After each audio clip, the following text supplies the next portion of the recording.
우리는 하나님 나라의 시민권을 가진 하나님 나라의 백성입니다. 하지만 우리가 살아가고 있는 삶의 현실은 죄, 사고, 질병과 같이 모든 사람들이 웬만하면 피하고 싶은 것들이 가득한 이 세상이라는 공간입니다. 한마디로 말하면 우리의 신분은 하나님 나라의 백성이지만 우리의 현실은 이 세상 사람이다라는 말입니다.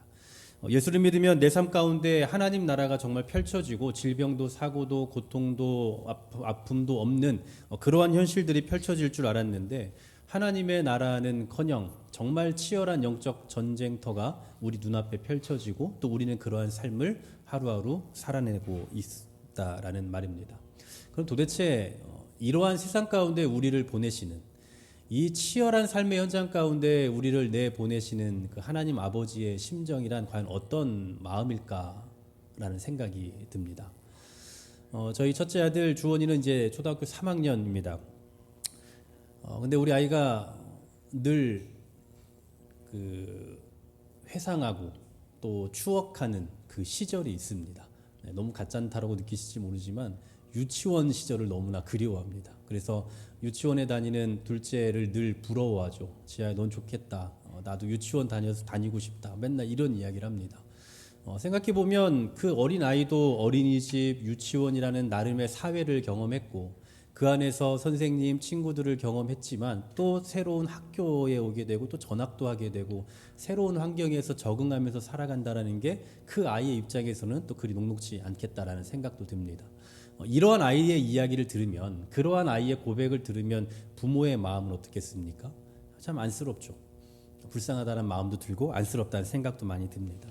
마음 같아서는 정말 그냥 아이가 원하는 대로 이 아이가 하고 싶은 대로 학교 가기 싫으면 학교 가지 말라고 하고 유치원 가고 싶다면 유치원 보내고 뭐 이렇게 해주고 싶은 게 부모의 마음일 겁니다. 하지만 그렇게 하지 않고 그렇게 해서도 안 됩니다. 왜냐하면 성장의 과정이기 때문이죠.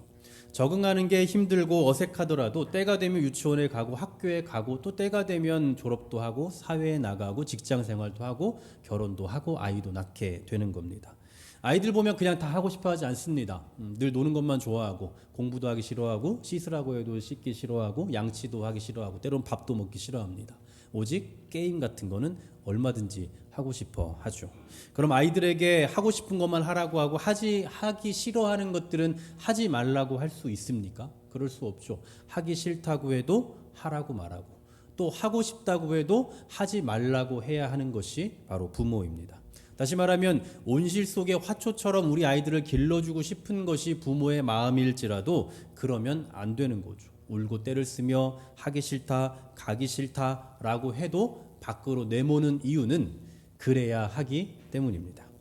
어쩌면 이게 당신의 자녀를 이 세상에 두신 하나님 아버지의 마음이 아닐까라는 생각이 듭니다.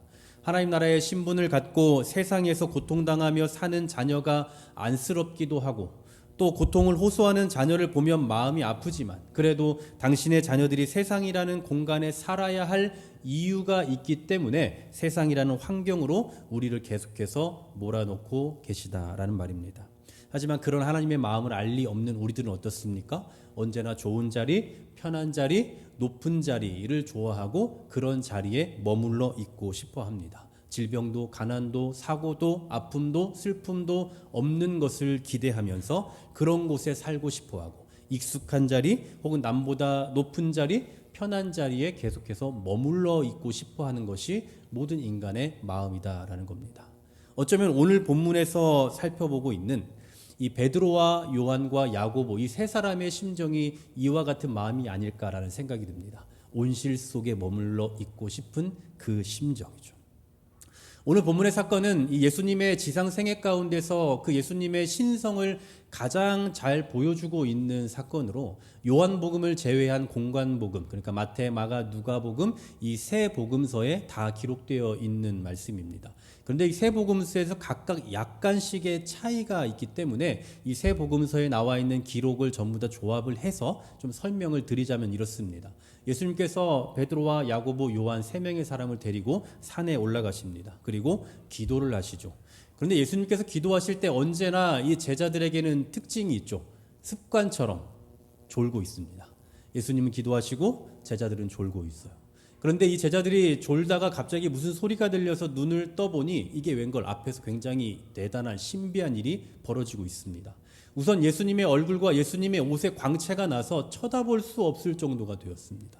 그리고 더 놀라운 것은 그 앞에 소문으로만 들었던, 아니 예전에 역사적으로 이야기만 들어왔던 모세와 엘리야가 서 있는 겁니다.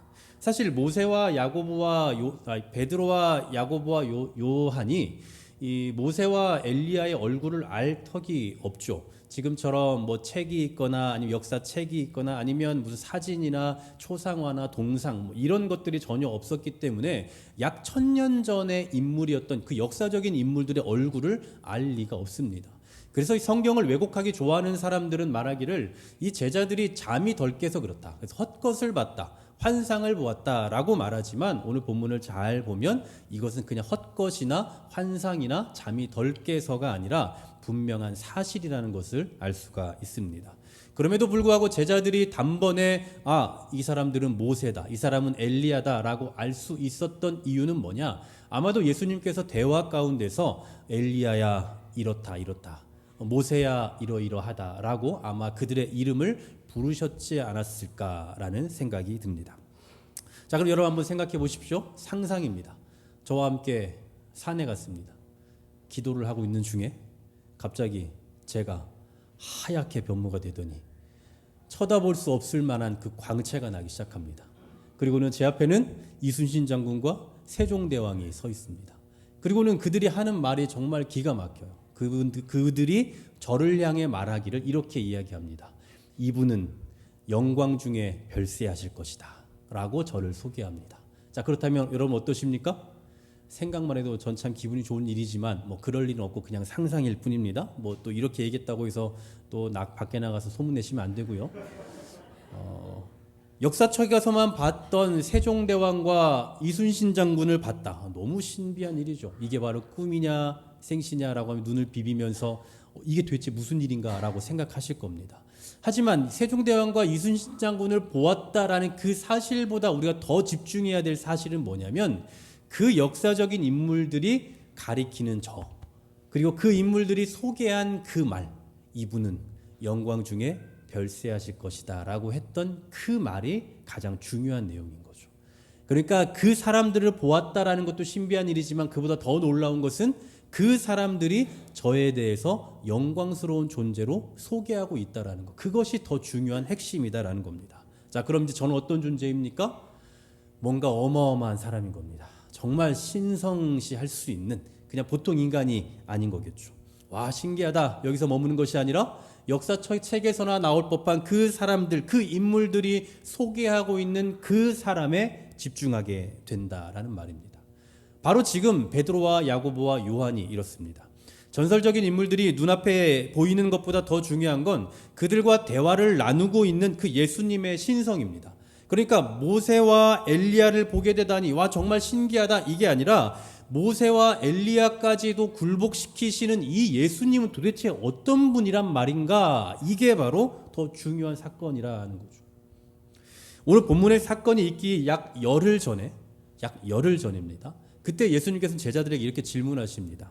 사람들이 나를 누구라 하더냐? 너희가 다니면서 만나는 그 사람들이 나에 대해서 뭐라고 말하더냐라고 물으시자 제자들이 말하죠. 세례 요한이라고도 하고 또 어떤 사람들은 엘리야라고도 하고 또 예레미야라고도 하고 더러는 선지자라고도 합니다 라고 대답해요. 이에 대해 예수님께 다시 한번 질문하시죠. 그렇다면 너희는 나를 누구라 하느냐 라고 할 때 베드로가 그 유명한 대답을 하죠. 주는 그리스도시고 살아계신 하나님의 아들이십니다. 너무나도 명확한, 예수님에 대해서 너무나도 정확하게 인식하고 있는 그 고백이었습니다. 근데 이후에 곧바로 베드로는 실수를 하죠. 그게 어떤 실수입니까? 예수님께서 이제 죽으시고 부활하실 것에 대해서 말씀을 하시자 그럴 수 없습니다. 예수님 당신은 죽으시면 안 됩니다. 내가 막을 겁니다 라고 강하게 항변을 합니다. 그에 대해 예수님께서 뭐라고 말씀하십니까? 사탄아 내 뒤로 물러가라. 강하게 호통을 치시죠. 그러면서 나를 따르는 자는 자기를 부인하고 자기 십자가를 져야 한다라는 제자도에 대해서 설명을 하셨습니다. 이게 바로 약 열흘 전에 일어난 일이라고요. 그리고 그로부터 약 열흘 후 바로 오늘 이 사건이 일어난 겁니다. 그렇다면 그 과정 속에서 열흘이 지난 오늘 예수님께서 제자들을 데리고 산에 올라가셔서 이 신성의 모습을 보이셨던 이 사건을 통해 말하고자 했던 것은 무엇일까요? 두 가지입니다. 명확해요. 베드로가 고백했던 주는 그리스도시고 살아계신 하나님의 아들이라는 예수님이 어떤 분인가에 대해서 아주 명확하게 보여주신 것입니다.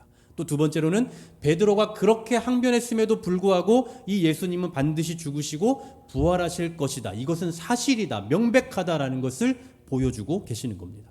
그러므로 오늘 이 산은 제자들에게 있어서 예수님을 따르기 위해 자기를 부인하고 자기 십자가를 지고 나는 따르겠습니다라는 그런 고백과 결단이 있어야 하는 그런 자리입니다. 다시 말해서 오늘 이 변화사는 예수님이 어떤 분이신가에 대해서 정확하게 인식을 해야 되는 자리이고 그분을 따르기 위해서 나는 이제 어떻게 살아야 할 것인가에 대한 분명한 결단이 있어야 하는 그런 자리라는 말씀입니다. 하지만 오늘 이 사건을 경험한 베드로가 무슨 말을 하고 있는지 한번 보십시오. 오늘 본문 5절 말씀을 우리 같이 한번 읽어보겠습니다. 베드로가 시작. 베드로가 고하되 랍비여 우리가 여기 있는 것이 좋사오니 우리가 초막 셋을 짓되 하나는 주를 위하여 하나는 모세를 위하여 하나는 엘리야를 위하여 하사이다 하니. 아멘. 자, 무슨 말입니까? 이 영광스러운 자리에 머물러 있고 싶다라는 이야기입니다. 오늘 본문에는 명확하게 나와 있지 않지만 똑같은 사건을 기록하는 누가복음에 보니까 이렇게 말씀합니다. 베드로가 예수께 여짜오되 주여 우리가 여기 있는 것이 좋사오니. 아주 구체적이고 아주 직접적이고 정확하게 주여 우리는 여기 있고 싶습니다. 여기에 머물고 싶습니다. 라고 표현하고 있습니다. 예수님에 대한 더 분명한 확신을 가지고 세상에 내려가서 어떤 제자로 살아가겠다라고 결단해도 부족할 마당에 여기에 있는 것이 좋사오니라고 그렇게 고백하고 있는 겁니다. 하지만 여러분 이 자리는 베드로와 야고보와 요한에게 있어서 이 변화사는 집을 짓는 자리가 아니라 예수님에 대한 확신을 갖는 자리입니다. 복음의 증인으로 무장되고 증인으로서 어떤 삶을 살아야 할 것인가에 대한 분명한 고백을 가지고 나아가야 되는 그 힘을 충전하는 그런 자리라는 말씀이죠. 그런데 지금 제자들은 뭐라고 말하고 있다고요? 여기가 좋사오니 여기에다 초막을 짓고 여기에 머물러 있고 싶습니다 라고 말하고 있습니다. 영광스러움이 가득한 그 자리, 신비스러움이 가득한 그 자리, 그냥 이곳에 머물러 있고 싶다라는 고백입니다. 어쩌면 이것은 모든 인간들이 갖는 이 보통의 기본적인 욕구일지도 모르겠다는 생각이 듭니다. 대부분의 사람들은 그냥 편한 자리를 추구합니다. 그리고 그것이 익숙하면 여기에 계속 머물러 있고 싶어 합니다. 도전보다는 그냥 늘 있는 자리, 그리고 그 좋은 자리, 편한 자리, 높은 자리를 언제나 추구하고 싶어 합니다. 그러므로 오늘 이 베드로의 고백은 어쩌면 가장 인간적인 말이고 가장 인간적인 마음이 표출되고 있는 그런 표현이 아닐까 싶습니다. 저는 오늘 이 베드로의 고백을 들으면서 과연 이 시대를 살아가는 저와 여러분, 이 시대의 성도들에게 있어서의 그 변화산은 과연 어디일까라는 고민을 해보았습니다. 우리에게 있어서의 변화산, 그것은 어디일까? 바로 이 예배의 자리, 오늘 이 자리라는 확신이 듭니다. 말씀이 있고 기도가 있고 은혜가 있는 자리, 그리고 하나님의 영광을 경험할 수 있는 그 자리, 그리고 우리 신앙인들에게 있어서 가장 어울리는 그 자리, 바로 이 예배의 자리란 말이죠. 하지만 우리는 늘 이 자리에 머물러 있을 수만은 없습니다. 이 자리가 은혜가 있고 영광스러운 자리고 또 우리에게 익숙한 자리일지는 모르겠습니다만 이곳은 우리가 집을 짓고 머물러 있어야 하는 그 자리가 아니라 세상으로 나아갈 힘을 공급받고 충전해내는 그런 자리입니다. 여기서 우리가 실컷 누리면서 가만히 우리끼리 누리는 그런 것이 아니라 여기서 받는 힘을 가지고 세상으로 적극적으로 나아가야 된다라는 말입니다. 하지만 많은 신앙인들에게서 나타나는 모습들은 어떻습니까? 받은 은혜를 교회 안에서 참 많이 누리고 또 받은 은혜를 교회 안에서 참 많이 표출하기도 합니다. 생각해보면 우리가 사는 것처럼만 살면 얼마나 좋을까라는 생각도 듭니다. 저 세상 말고, 저 치열한 세상 말고 우리처럼 그냥 은혜 받고 은혜 누리고 서로 찬양도 하고 즐거워하는 이 분위기라면 다툼도 없고 싸움도 없고 어려움도 없이 얼마나 편할까라는 생각도 듭니다. 여러분 생각해 보십시오. 교회 안에서는 우리의 모양들이, 우리의 모습들이 어떻습니까? 서로에 대해서 뭐 꼭 그런 건 아닙니다. 꼭 그렇진 않습니다만, 때로는 아닐 때도 많습니다만, 대부분이면 되도록이면 험담도 하지 않으려고 하고, 또 누군가 실수를 하면 우리 그냥 은혜로 좀 같이 덮어줍시다 하고 덮어줄 줄도 알고, 용납할 줄도 알고, 이해할 줄도 압니다. 또 자이든 타이든 간에 사랑합니다 라는 이야기도 참 잘해요. 여러분 집에서 사랑한다고 얼마나 얘기하셨습니까? 근데 교회에서는 사랑합니다, 축복합니다 이런 말도 곧잘 합니다. 서로에 대해서 야 라고 하지 않고 또 성도님, 집사님, 권사님, 장로님 하면서 서로에 대해서 존칭을 쓰기도 하죠. 정말 우리끼리라면, 우리 같은 모습이라면 정말 살만한 세상이겠다라는 그런 생각이 든단 말입니다. 여러분 사실 저는 목회자지만 목회자들은 세상을 잘 알지 못하는 것 같습니다. 왜냐하면 제가 경험하는 세상은 언제나 성도들만 있거든요. 제 주변에는 늘 성도들만 있습니다. 그래서 저는 교회들마다 뭐 전도 축제를 하는데 태신자를 작정하라고 하면 너무 힘듭니다. 제 주변에는 안 믿는 사람이 없어서 누구를 전도할 사람이 없어요. 게다가 그냥 어중이 떠중이 썬데이 크리스찬이 아니라 정말 신실한 분들이 훨씬 많습니다. 왜냐하면 교회를 그냥 대충 다니시는 분들은 목사를 되게 부담스러워해서 가까이 없거든요. 그러니까 언제나 제 주변에는 신실한 신앙인들이 너무나 많아요. 그래서 세상은 정말 괜찮다라는 생각이 참 많이 들기도 합니다. 왜냐하면 다 신실한 성도들만 보니, 그런 사람들만 보니 세상은 그냥 괜찮은데 살만한데 라는 생각이 든다라는 거죠. 근데 이런 저의 생각이 무너졌던 여러 가지 계기들이 있는데 그 중에서 제가 두 가지를 말씀드려보자면, 첫 번째로는 예전에 제가 한 고등학교에서 교목으로 잠깐 있었던 때가 있었는데 그때의 그 아이들을 보면서 제가 충격을 받은 적이 있습니다. 이제 기독교 학교이기 때문에 제가 이제 설교도 매번 하고 예배도 드리고 또 1학년 수업도 제가 성경 수업도 이렇게 매주 하고 하는데, 이제 기독교 학교다 보니까 반장도 있지만 각 반에 종교를 관장하는 실장들이 있습니다. 그러니까 소위 말하는 가장 신앙 좋은 아이들이죠. 근데 이 성경 수업 시간마다 항상 자고 딴짓하고 말 안 듣는 애들 누굴까요? 얘네입니다. 얘네. 네, 너무 놀랐어요. 그리고 기독교 학교니까 적어도 3분의 1 이상은 예수를 믿는 소위 말하는 교회 다니는 아이들인데도 불구하고 이 전체 예배를 드릴 때면 이게 도대체 기독교인이 있나 싶을 정도로 집중하지 못하는 그런 모습들도 참 많이 봤습니다. 교회에서는 이런 아이들이 아니었는데 밖에 나와 보니 정말 엉망인 아이들이 많구나라는 것을 그때 새삼 느꼈죠. 또 어떤 교회에서는 제가 이제 고등부를 담당할 때 이 학교에 한 일주일에 한 뭐 대여섯 학교를 제가 들어가서 동아리에서 예배를 이렇게 인도를 했는데, 뭐 거기서 복음도 전하고 뭐 간식도 주고 뭐 많이 모이는데 100명이 넘는 그런 데도 있고 뭐 적게는 뭐 20명이 모이는 그런 이제 학교의 동아리입니다. 가서 이제 복음을 전하고 예배도 드리고 매주 하는데 그것을 이루는 주축은 언제나 우리 교회 아이들이죠. 근데 그 예배에 가장 오기 싫어하고 뺀질대는 그 아이들은 누구겠습니까? 네, 바로 그 아이들이었어요. 네, 언제나 거의 대부분. 제가 그런 걸 보면서 내가 속고 있구나라는 것을 새삼 느꼈습니다. 교회에서는 정말 열심히 하던 아이들인데, 교회에서는 정말 어디 내놔도 부족함이 없는 그런 믿음을 가진 아이들인데 밖에 나가서는 전혀 그러한 삶의 모습이, 그런 모양이 잘 나타나지 않는구나라는 것을 느끼게 되었다고. 여러분은 아니시죠?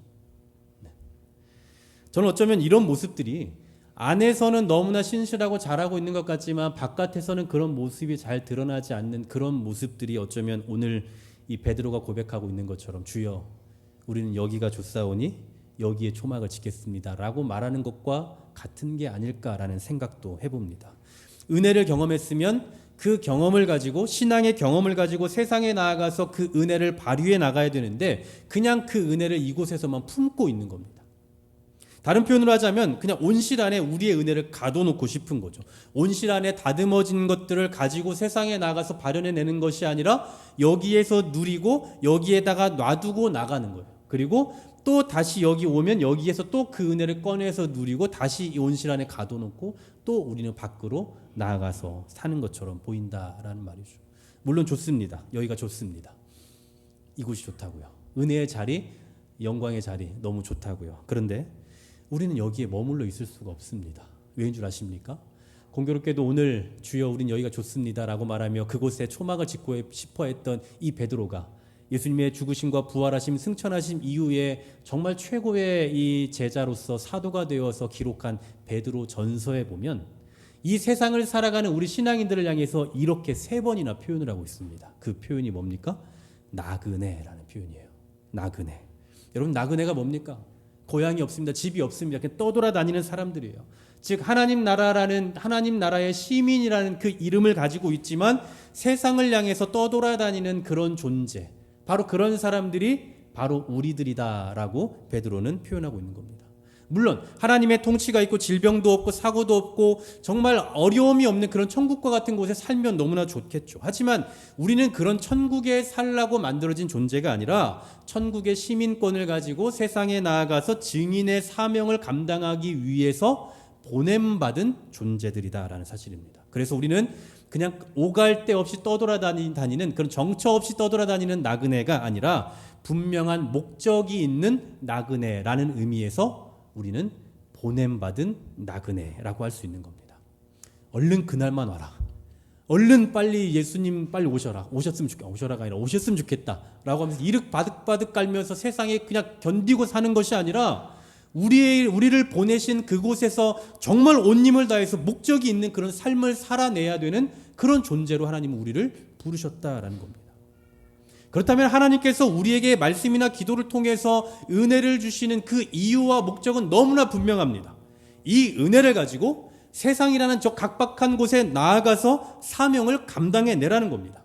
이거 가지고 잘 먹고 잘 살아라가 아니라 이것을 가지고 세상에 나아가서 발현해내고 거기서 견뎌내고 버텨내고 승리해 가라라고 주신 것이라는 말입니다. 여러분, 지난 제가 금일에도 말씀드렸지만 주기도문에서 일용할 양식을 구하지 않습니까? 이 일용할 양식, 하나님 오늘도 내가 먹고 살 수 있는 것을 주시옵소서라는 그 간구인데, 이 간구는 어떤 의미가 담겨 있냐 하면 오늘도 이 하루를 사명으로 살아낼 수 있도록 내가 공급해 주겠다라는 의미가 담겨져 있는 겁니다. 우리가 주의 백성으로 이 세상을 살아가며 하나님 나라에서 그 시민권을 가진 자로 세상에 보냄받은 자로서 세상에서 살아낼 힘을 공급해 주시겠다라는 그 약속의 말씀인 거예요. 그러니 우리가 오늘도 세상에서 살아내겠다. 오늘도 내가 믿음으로 세상을 견뎌내겠다. 오늘도 내가 사명을 가지고 세상을 살겠다라고 생각하고 믿음으로 살아가는 사람만이 사실 이 고백을 할 수 있는 겁니다. 하나님 일용할 양식을 주옵소서라는 것은 오늘도 좀 먹고 살게 좀 해주세요. 이게 아니라 오늘도 내가 하나님의 나라의 백성으로서 세상을 나아가 그곳에서 승리하며 살겠습니다. 그러니 필요하니 주세요. 라고 구하는 그런 내용이다라는 겁니다. 오늘 베드로와 야고보와 요한이 이 변화산 기적을 볼 수 있었던 그 이유, 그들에게 이 기적을 보이셨던 이유는 이곳이 이렇게 영광스러운 곳이니까 여기에 머물러라 라고 보여주신 게 아니라고요. 이 신비한 거 봤으니까 이제 나가서 이거 봤다고 자랑해라 라고 보여주신 게 아니라고요. 그럼 뭡니까? 너희가 믿는 나는, 너희가 따르는 나는 이렇게 영광스러운 존재인 것을 알고 자신감 가지고 세상에 나아가라. 또 너희가 세상에서 제자로 살아가는 거 녹록지 않다. 하지만 너희가 따르는 자가 누구인 줄 아느냐? 그리고 너희가 누구의 제자인 줄 아느냐? 이 영광스러운 존재의 제자이니 견뎌라, 버텨내라. 그곳에서 제자의 삶, 십자가를 지고 자기를 부인하며 그렇게 살아내라 라고 말씀하고 계시는 겁니다. 한마디로 말하면 지금 받은 이 감격과 은혜를 가지고 세상에서 버텨내라, 살아내라, 이것을 말씀하고 있다라는 겁니다. 이게 바로 변화산에서 그 사건을 통하여 보이고자 하시는 하나님의 메시지이고, 또 변화산에서 이 사건을 통하여서 이 느끼고 누렸던 그 베드로, 야고보, 요한에게 주시는 메시지이기도 하며, 더 나아가 이 시대의 베드로, 야고보, 요한인 저와 여러분들에게 주시는 메시지이기도 한 겁니다. 사랑하는 여러분, 우리는 필연적으로 세상이라는 공간에 살아가며 사명을 감당하기 위해서 보냄받은 존재라는 거 잊지 않고 사셨으면 좋겠습니다. 엄밀한 의미에서 기독교는 산속의 종교가 아니라 시장 안의 종교입니다. 산속에서 우리끼리 나 혼자 사는 그런 종교가 아니라 시장에 가서 그곳에서 영향을 미치는, 우리 삶의 영역에서 살아가면서 그곳에서 우리의 삶을 비추고 나타내는 그러한 종교가 바로 기독교라는 사실이에요. 그러므로 우리가 받은 그 은혜를 간직하는 데서 그치는 것이 아니라 우리가 살아야 할 그 삶의 환경으로 들어가서 더 적극적으로 이 은혜를 드러내고 이 빛을 나타내는 삶을 살아가는 것이 우리 신앙인들의 삶의 목적이 되어야 한다라는 겁니다. 저는 그래서 이 예배가 너무 중요하다고 생각하는 거예요. 이 예배의 자리, 이 예배를 통해서 우리가 정말 은혜를 받고 감격을 누려야 한다고 생각합니다. 이것은 물론 제가 좀 감격 좀 누리세요, 은혜 좀 받으세요라고 해서 되는 건 절대 아니지만, 어떻게든 정말 우리가 이 예배를 통해서 이 예배의 자리에 와서 은혜를 좀 받아야 된다라고 생각을 한다고요. 왜냐하면 저는 어떤 의미에서 이 예배의 자리가 우리에게 주유소와 같은 역할을 한다라고 생각을 해요. 주유소. 자동차가 주유소에서 기름을 넣지 않으면 결국은 퍼지게 되는 거 아니겠습니까? 그런 것처럼 우리 신앙인의 삶 속에서 무언가 충전되고 공급되는 그 자리가 이 예배의 자리고 교회다라는 사실이에요. 물론 예배는 우리가 잘 알고 있는 것처럼 하나님께 드리는 겁니다. 하나님께 올려드리고 하나님을 경외하는 거죠. 그리고 예배의 주체는 결국 사람이 아니라 하나님일 거란 말입니다. 그럼에도 불구하고 하나님께서는 우리에게 은혜를 주시고 우리에게 살아갈 힘을 또 주신다라는 사실이에요. 그런 의미에서 이 예배 자리는 정말 세상을 치열하게 살아가는, 그 세상에서 정말 가진 고난을 당하면서 어떻게든 살아내려고 몸부림치는 우리를 향한 하나님의 배려라고 생각을 합니다. 우리에게 그냥 알아서 살아라, 그냥 네가 알아서 해라, 이 정도면 되지 않았냐, 이제 좀 알아서 좀 해라, 빛을 발해라, 그냥 이렇게 해라 라고 말씀하시는 것이 아니라 정말 고생 많지, 정말 수고 많았다, 정말 한 주간 동안 너무 고생했다, 얼마나 힘들었니, 그런데 어쩌겠니, 또 나가야 되지 않겠어, 또 나가야 되는데 그냥 내보내긴 내가 너무나 마음이 아프다, 그러니 이것 가지고 또 좀 나가서 살아보면 어떻겠니, 이것 가지고 나가서 좀 승리해보면 어떻겠니 라고 그 말씀해 주시는 시간이 어쩌면 이 예배가 아닐까라는 생각을 해봅니다. 그러니 우리는 은혜를 받고 또 그 힘 가지고 세상을 향해서 나아가게 되는 거죠. 때로는 세상을 향해 나아갈 때 정말 당당하게 담대하게 예배 끝나고 힘있게 나아갈 때도 있지만 때로는 너무 고통스럽고 힘들어서 정말 기어가다시피 할 때도 분명히 있을 겁니다. 그럼에도 불구하고 우리는 또 나가야 됩니다. 그리고 또 그 세상에서 승부를 보는 거죠. 이게 바로 예배라는 그 변화산을 경험한 우리 성도에게 하나님께서 요구하시는 삶의 자세일 것입니다. 예배가 살아나고 신앙이 회복되는 거 너무나 중요합니다. 하지만 여기에서 그치면 안 됩니다. 예배가 살아나고 신앙이 회복되면 자연스럽게 세상에서 살아갈 그 힘과 능력이 더 강해지는 법입니다.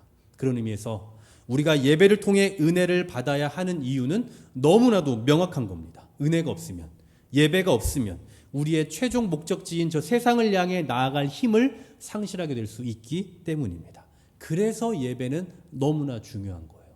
그러나 여기서 끝이 아니라 예배의 중요성 못지않게 중요한 것은 뭐라고요? 은혜를 가지고 나아가는 세상 속에서의 삶이란 말입니다.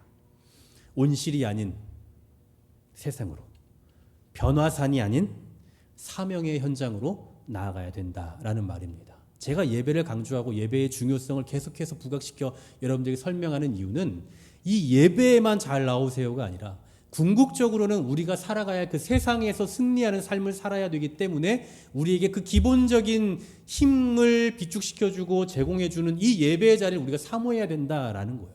제가 예배만 강조하고 있는 게 결코 아니라고요. 물론 겉으로는 예배에 잘 나오시기를 바라는 마음으로 계속 강조하지만 그러나 예배가 끝이 아니라 우린 여기에서 한 단계 더 나아가야 할 목적지가 있는 존재다라는 사실입니다. 이번 한 주간 그리고 우리의 평생을 우리 신앙인의 변화산이라고 할 수 있는 이 공간을 떠나서 각각의 삶의 터전으로 나아가게 될 텐데 그곳은 그냥 우리가 버티는 그냥 또 한 주간 어쩌지 못해서 버티는 곳이 아니라 하나님께서 우리에게 주신 사명 감당의 땅이라는 거 잊지 않으셨으면 좋겠습니다. 거기가 우리의 가정이든 아니면 우리의 직장이든 아니면 우리의 학교든 그곳이 어디가 되었든 우리에게 하나님께서 공급해 주시는 그 시간마다의 그 은혜를 공급받고 그것으로 인해서 또다시 그곳에서 살아날 힘을 얻고 그곳에서 어떻게든 견뎌내고 버텨내면서 또 이겨내고 또 어느 정도 다 힘을 소진하면 또다시 예배 자리에 나와서 충전하고 또 주시는 그 은혜를 가지고 또다시 살아낼 힘을 얻는 겁니다. 하나님은 우리를 그냥 매몰차게 나가라고 보내시는 게 아니라 그에 합당한 은혜를 우리에게 예배를 통해 말씀을 통해 기도의 응답을 통해 공급해 주고 계시다라는 거 잊지 마시고 언제나 주시는 그 은혜를 공급받고 그것으로 인해 여기에서 머물러 있는 것이 아니라 세상으로 적극적으로 나아가 그곳에서 승리의 삶을 나타내는 저와 여러분 되기를 주님의 이름으로 간절히 소망합니다.